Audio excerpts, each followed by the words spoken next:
کی رضا پانے، ثواب کمانے کے لیے اول تا آخر بیان میں شرکت کروں گا۔ بیان کی تعظیم کی نیت سے ممکن ہوا تو 2 زانوں بیٹھ کر توجہ کے ساتھ بیان سنوں گا۔ تو ممکن ہو جس کے لیے جس طرح ہم التحیات میں بیٹھتے ہیں اس طرح بیٹھ جائیں، تو انشاءاللہ 2 زانوں بیٹھ کر بیان سننے کا ثواب، برکتیں مزید ملیں گی۔ اور میں دیکھ رہا ہوں کہ کافی اسلامی بھائی تو صفوں میں ہیں، کچھ صفوں میں نہیں ہیں۔ ابھی فیضان مدینہ میں کچھ جگہ ہے، نمازی آ رہے ہیں، اگر ابھی آپ صفوں میں بیٹھ جائیں گے تو آپ کو جگہ نماز میں آسانی رہے گی۔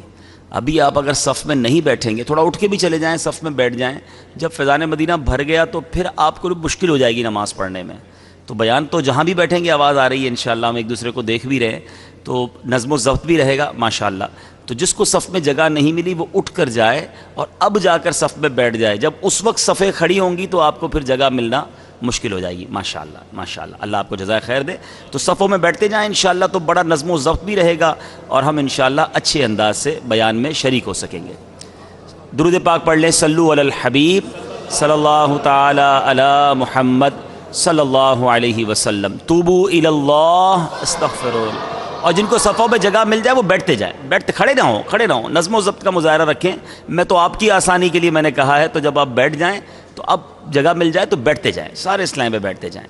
اب ایک اور نیت کروانی ہے کہ سب کے ہاتھ میں کم و بیش کئی اسلامی بھائیوں کے ہاتھوں میں موبائل ہے، ہم مسجد میں ہیں، پہلے تو ایک بات کا خیال رکھیں، اللہ کے گھر میں آئے نا تو کوشش یہ کریں کہ پھر موبائل کا استعمال نہ ہو۔ بہت ضروری ہے تو الگ بات ہے، اب مسجد میں آ کر بھی ہم مووی بناتے رہیں، تصویریں بناتے رہیں، ایسا نہ کریں۔ اپنے جیب میں سائلنٹ کر کے اس کو رکھ لیں، تو ہمارے پاس تھوڑی تو دیر ہے بیان سننے کی، توجہ بیان کی طرف رہے گی، تو انشاءاللہ جس مقصد کے لیے آئے ہیں وہ مقصد بھی ہم حاصل کریں گے۔ اللہ سے دعا کرتے ہیں، یا اللہ جمعہ کا دن ہے، تیری رحمتوں کے نزول کا دن ہے، ہم سب پر اپنی رحمتوں کی بارش برسا۔ درود پاک پڑھنے کے بے شمار فضائل و برکات ہیں۔ مصطفیٰ جان رحمت، شمع بزم ہدایت، نوشہ بزم جنت، پے کرے جود و سخاوت، منبع علم و حکمت، صلی اللہ تعالی علیہ وسلم پر درود ہر دن پڑھنا، روزانہ پڑھنا بہت زیادہ برکتیں لاتا ہے۔